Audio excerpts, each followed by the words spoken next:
Hello everyone. Welcome back to STS, Science, Technology, Economy, Strategy 등을 고민하는 곳입니다. 먼저 유가, 즉 에너지 가격 관련해서 최근에 유럽의 중요한 정책 한계, 그다음에 미국의 사건 사고 한계, 요거 점검하는 게 열쇠 아닌가, 현 시점에서 안고가 될 것 같습니다. 유럽의 러시아 에너지 제재 점점 더 강화해 오다가 6월 초로 지금 기억하는데 더 강력하게 오일 검수존치 해버린 것이죠. 그래서 유가 위로 슈팅한 원인이 바로 이거 아닌가 싶고요. 최근 슈팅한 거. 그래서 120불 넘기고 막 그랬지 않습니까? 가스 같으면은 그 사진에 있는 그 미국의 프리포트 수출 터미널, 이게 6월 8일자 화재 폭발 사고 일으켜서 전면 셧다운 중입니다, 지금. 그래서 당시 대략 한 석 달 정도 수리기간 걸릴 거다, 이렇게 보도가 쭉 이어졌는데, 이 사건은 중요해서 제가 영상을 준비해 가다가 다른 영상들이 뭐 더 급한 게 있어서 올리느라고 지금 올리지는 못하고 준비만 하고 있던 그런 상황입니다. 이제 말씀드립니다. 그래서 이것 때문에 다시 가스 가격이 유럽 중심으로 폭등을 하고요. 또 일시적으로 배달할 물량이 싹 사라지니까 가스 운반선 스팟 가격이 하락하고 뭐 그랬던 겁니다. 미국에 7개 수출 터미널이 있는데 이 프리포트가 전체 수출량의 대략 17% 차지하는 아주 대형 터미널이고요. 이게 그 능력이 어느 정도인가, 하루 수출량이 그 베이스 로드 기준으로는 1.98 BCF per day, BCF 빌리언 큐빅 피트, 하루에 19억 8천만 큐빅 피트씩 생산할 수 있고요. 그 다음에 피크치로는 한 2.14 BCF per day 이 정도입니다. 그래서 화재 나기 전에는 매일 대략 한 20억 큐빅 피트 하루에 이렇게 수출하던 게 싹 사라졌다는 겁니다. 그 사진 보시는 것처럼 이 물량 대부분이 작년까지는 아시아로 갔는데 금년부터는 유럽으로 다 이제 쏠리고 있었다는 겁니다. 그러니까 저게 화재로 셧다운 돼 버리니까, 전면 셧다운이니까 그 유럽의 가스 가격이 일시적으로 폭등하고 뭐 그랬던 겁니다. 그런데 여기서 이제 그 유럽의 이 정책 정말 그 단호하게 보이는 게, 러시아 에너지 제재로 유럽이 고통받는 거 기꺼이 감수하겠다는 걸로 보이죠. 특히 독일 같으면은 러시아 의존도 특히 심해서 독일 입장에서는 당장에 목에 칼이 들어오는 것 같은 그런 느낌일 테니까 마지막까지 주저주저 뭐 했던 것 같은데, 뭐 그게 인지상정 아니겠습니까? 그럼에도 불구하고 단호하게 제재에 나아간 것입니다. 그래서 러시아에 더 치명적으로 침략 전쟁의 대가를 반드시 치르게 하겠다, 이런 결단 아니겠습니까? 유럽은 가격 좀 오르겠지만 러시아는 시장에서 아웃시킨다, 즉 죽여버린다는 거죠. 중공, 인도 등이 비협조적이어서 약간의 차질이 있는 것처럼 보이기도 하지만, 그러나 결국은 이 정책 방향은 분명히 옳다고 보고요. 시간이 지나면 정책 효과 보리라고 저는 이렇게 기대를 합니다. 그래서 이런 그 정책의 배경은 오일, 가스 이런 거 러시아 이외에도 이 세상에 충분히 있고, 시간이 지나면 러시아는 결국 죽을 수밖에 없다. 이런 팩트 또는 어떤 결단 이런 게 근거를 하고 있는 것 같습니다. 그런데 이런 판을 확 뒤집어 버릴 수 있는 중요한 어떤 그 대형 호재, 변화가 미국에서 두 가지가 발생을 했습니다. 첫 번째로요, 최근 수년간 주춤하던 오일 파이프라인이 두 개가 6월 초에 완공이 돼서 가동 시작했다는 겁니다. 이거 판을 바꿀만 하잖아요. 금년 들어 6개월 만에 처음으로 오일 파이프라인 그 두 개가 이제 완공이 됐는데, 하나는 에너지 트랜스퍼 테드 콜린스 파이프라인, 이걸로 하루 용량이 27.5만 배럴씩 보낼 수 있다는 거고요. 두 번째 파이프라인이, 이거는 두 단계 확장 공사가 완공돼 갖고 하루에 5.5만 배럴 추가되는 그런 것으로 보이는데, 에너지 트랜스퍼 쿠싱 사우스 페이스 2, 이게 파이프라인이 완공됐다는 겁니다. 이렇게 무슨 말이겠습니까? 미국의 오일 수출 능력이 하루에 33만 배럴 추가된 거 아닙니까? 이거 매우 중요하다고 보여집니다. 미국이 러시아를 아웃시켜버리고 유럽에 오일을 줄 수 있다는 의미 아니겠습니까? 오일값 오르겠습니까? 내리겠습니까? 예, 정답은 유가 그래프 보시면 됩니다. 120불 넘어서 130불 돌파할 것 같던 그 오일 값이 어느새 100불 밑으로 내려갈 것 같지 않습니까? 아, 완전히 뭐 어지럽습니다. 예. 두 번째 사건, 미국이 걸프 오브 멕시코 연안에서 그 사진 같이 보시죠. 예. GOM이라고 하지 않습니까? 무려 9개 지역에서 오일 가스전 개발 시작한다는 겁니다. 와, 예. 들으십시오도 막 상당할 거지 않습니까? 이거 뭐 금년 내에 그 삼성중공업 드릴십 사모펀드로 넘긴 거, 싹 해결됐으면 좋겠습니다. 예. 이와 관련해서요, 그러니까 지난 6월 7일자 제가 영상 올린 게 있습니다. 미국의 LNG 생산 능력이 아마 카터르 2배 이상으로 폭증할 것 같다. 그런 내용이었는데, 그거 매우 중요하니까요. 지금 요약 한번 하겠습니다. 이 시간에. 2030년까지 미국의 LNG 생산 증설 용량하고, 그 다음에 그 결과로 한국의 가스 운반선 수주 가능 물량, 이걸 제가 산수를 했습니다. 2022년 말까지 미국의 그 LNG 수출 능력은 연간 한 8,500만 톤입니다. 이게 지금 현재 대략 한 호주 수준이라고 하고요. 근데 호주는 단기간에 지금 그 대규모 그 증설 어떤 계획이 안 보입니다. 조금씩 하는 것 같습니다. 조금씩. 예. 근데 26년까지 미국이 4,900만 톤을 추가하게 되고요. 이건 거의 확정된 겁니다. 그 다음에 WSP 예측하기로는 이거는 그러니까 전수조사라는 겁니다. 전수조사. 예. 2030년까지 미국의 LNG 그 설비 용량이 2억 2,700만 톤까지 늘어난다는 겁니다. 예?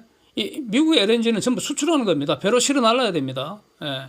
그러니까 저쪽 캐나다에서 수출하기도 하고 수입하기도 하고 이렇게 이건 다 파이프로 합니다. 캐나다하고 저기 밑에 어디죠? 멕시코라는 데도 다 파이프로 하고요. 미국에서 LNG 그 만들었다 하면 다 배로 수출해야 합니다. 예. 그래서 2억 2,700만 톤. 와, 저게 도대체 어느 정도입니까? 예? 어제 오후에 제가 올린 영상 같이 기억에 올리겠습니다. 카타르가 27년까지 증설 공사 완료한 게 원래 2019년에 발표한 게 1억 2,500만 톤이었죠. 예?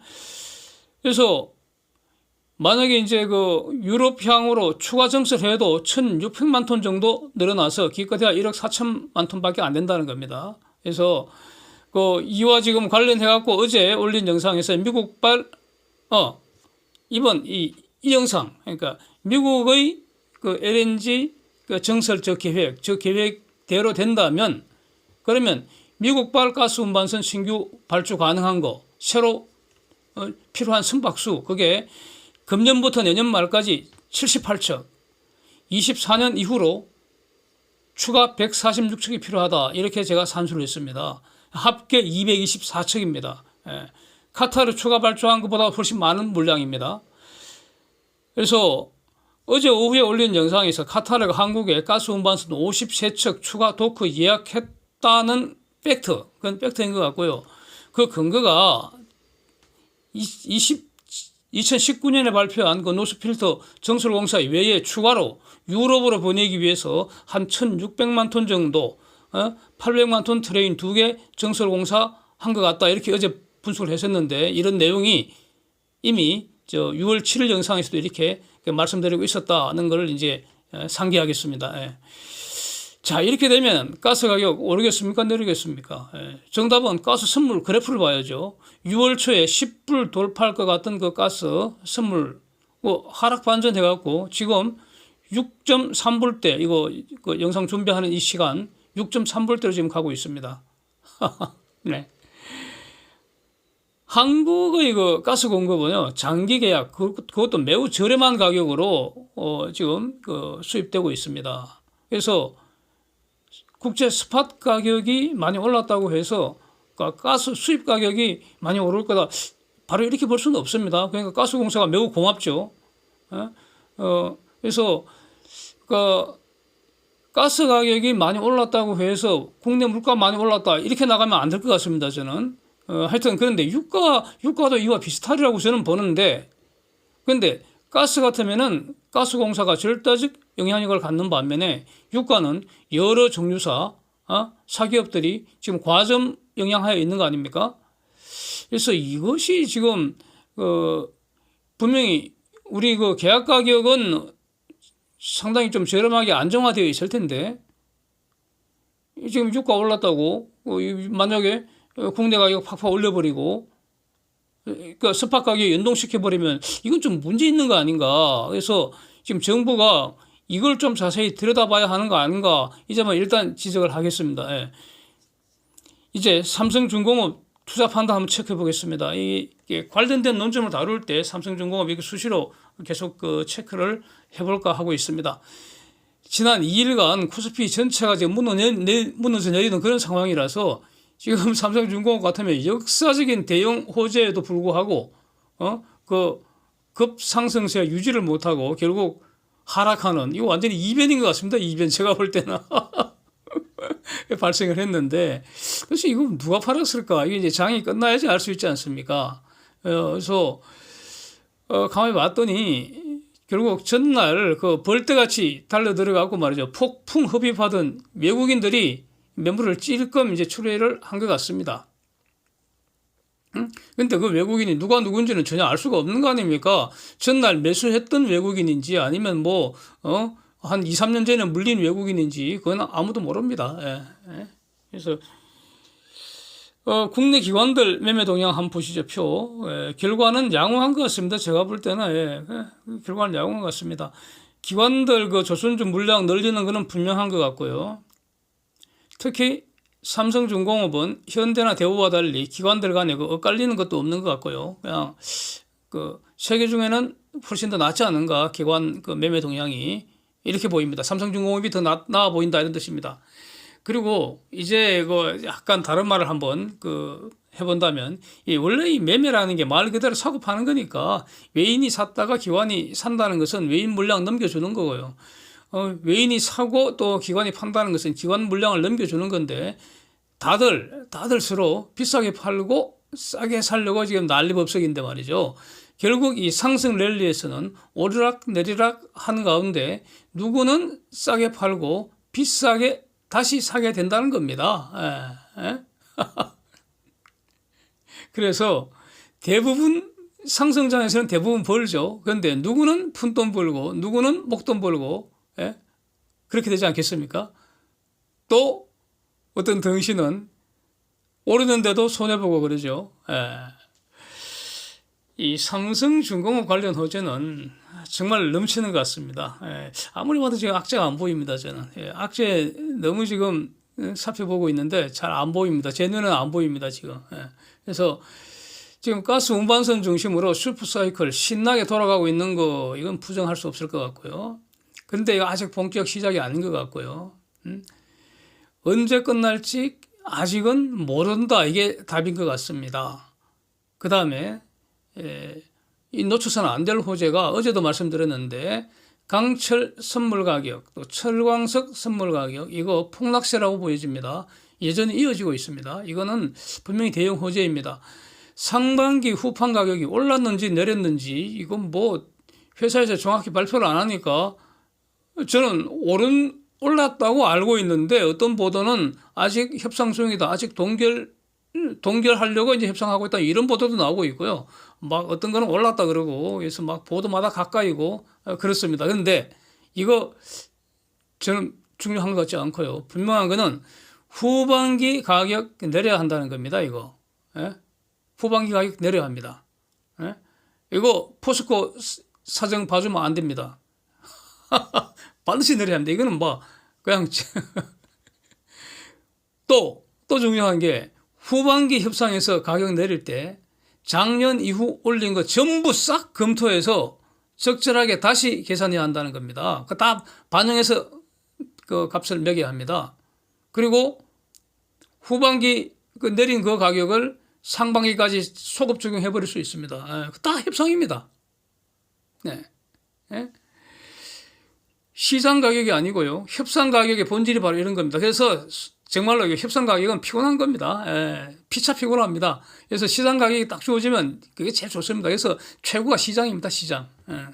하여튼 후판 가격 이거 만약에 2분기 그 분기 결산할 때 미리 반영해 버린다면은 이거 2분기 흑자 전환은 충분히 가능하다고 아직도 저는 그렇게 보는 입장인데 이거 반영 안 하고요. 또 환율 이렇게 그 효과도 반영 안 해버리고 그러니까 이게 어느 정도 이거 융통성이 있으니까 그러면 이제 흑자 전환 내년으로 넘어가는 것이고 뭐 그렇게 되리라고 봅니다. 근데 뭐 2분기 하느냐, 3분기 하느냐 아니면 내년 어느 시기 하느냐 그거는 전혀 그 대세 지장이 없다고 봅니다. 그렇게 생각하고 있습니다. 그 원래는 이 시간에 환율, 금리, 유가 전부 종합적으로 다 다루려고 이제 시작을 했는데 양이 너무 많아져서 환율과 금리는 다음 영상에서 별도로 이제 준비를 하겠습니다. Thanks for watching. See you next.